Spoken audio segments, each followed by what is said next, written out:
deaf ears. People wept as the Pandavas with Draupadi went into exile. Dhritarashtra was worried because Narada proclaimed that after 14 years the race of the Kauravas would be destroyed because of Duryodhana's crime. No one had any comfort to offer the blind king or his son, but they all knew that Duryodhana would do whatever he felt like, and Dhritarashtra, whatever he might say, would support his son. In fact, when Vidura criticized Duryodhana and told Dhritarashtra to give the kingdom back to the Pandavas, he threw him out of the kingdom, only to repent and recall him immediately. The elders stayed in Hastinapur because of their loyalty to the kingdom. Duryodhana was deaf to the advice from the elders. Sage Maitreya, on a visit, asked him to do what was right, but Duryodhana laughed and slapped his thigh in delight at having exiled the Pandavas. Sage Maitreya cursed that he would be killed by Bhima breaking his thighs. Krishna's vow. Salva, a friend of Shishupala, decided to attack Dwarka to avenge his friend's defeat at Krishna's hands. Krishna's grandfather, old Ugrasena, defended Dwarka in Krishna's absence. The city was under siege when Krishna returned, so he in turn attacked Salva and killed him. It was only later that he heard all about the game of dice and the exile of the Pandavas. Indignant at the humiliation and injustice suffered by the Pandavas, Krishna set off to meet them.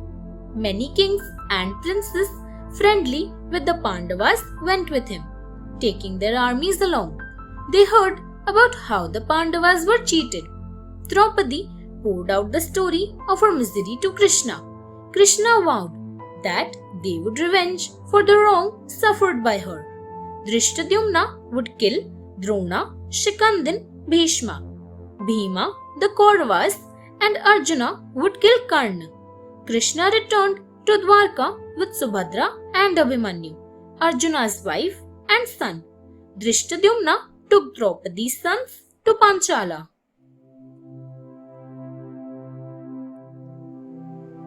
Surya's Akshay Patra. Kunti stayed with Vidura. Sage Dhaumya, who was priest to the Pandavas, accompanied them in their exile. They built a hut and lived there.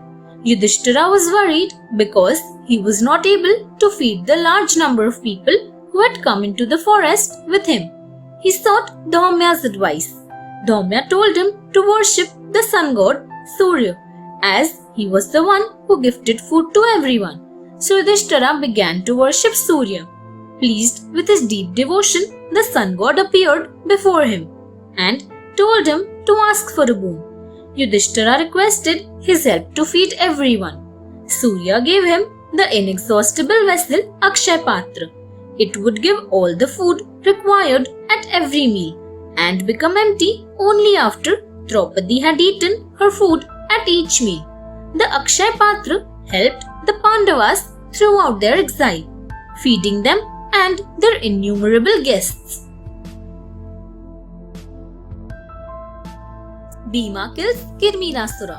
The Pandavas shifted to the Kamayaka forest.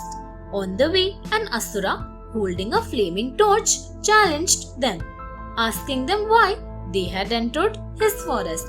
Yudhishthira introduced himself and his family. It made the demon even more angry.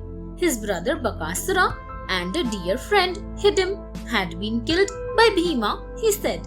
He attacked Bhima, but Bhima, already burning with anger at the disgrace suffered by Draupadi and the Pandavas, was more than ready for him. He took on the demon with all his might, and a terrible combat followed. Finally, Bhima uprooted a huge tree and hit Kirmirasura with it, solidly on his chest. The Asura fell with a resounding thud, and Bhima immediately strangled him, holding down his arms with his feet. Although his anger was not at peace, yet Bhima had at least found some correct outlet for it by destroying the demon. Thanks for watching. Do like, share, subscribe to Sahil Book House.